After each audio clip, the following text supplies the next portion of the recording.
SUV or pickup? Ford tried both. Why do you think they stopped making this vehicle? Let's find out. What's up, guys? My name's Chris. Welcome to another video. We're here to talk about this 2010 Ford Explorer Sport Trac XLT. It's basically a mix between a pickup and an SUV. So in 2010, this vehicle was very comfortable on the inside like an SUV. It had an open bed in the back like a pickup. Great for daily use and light work. It also had a rear suspension that was smoother than many or most pickups back in its day. So it has decent towing power, a little bit better than the base V6 engine, but it's really mainly for lightweight work. Alrighty, so in the back of the vehicle, to avoid any rust, we have here this good quality bed liner. It definitely has a lot of room if you're one to haul tools, you know, if you work out in the shops all day long, if you're working on cars, if you work at a construction site, you got plenty of room here for tools and 3 spacious compartments for extra room.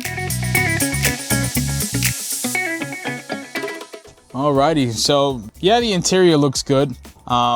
You know, the beige color is very attractive to most people, but truthfully speaking, it's very outdated. The interior feels old. It has the original Ford design.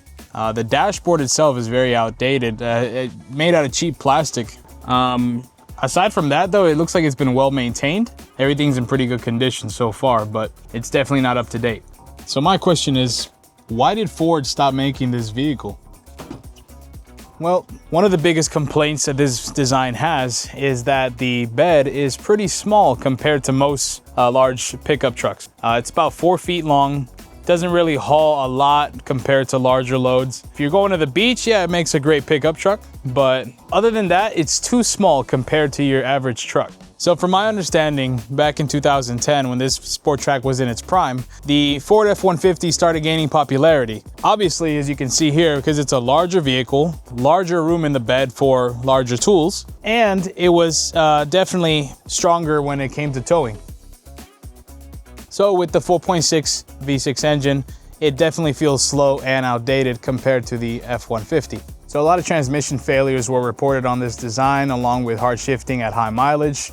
The fuel economy wasn't that great either.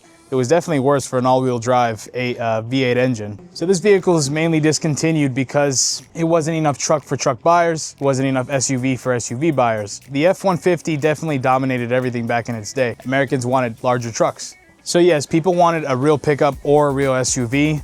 The Sport Trac was the middle ground vehicle back in its prime, but after 2010, Ford decided to just kill it. Unfortunately, this design no longer exists, but you can still find many great condition parts here in our yard. So, which one do you prefer? An SUV or a pickup, a Ford Sport Trac or a Ford F-150? Let me know in the comments below. Don't forget to like and subscribe this video, and we'll see you next time.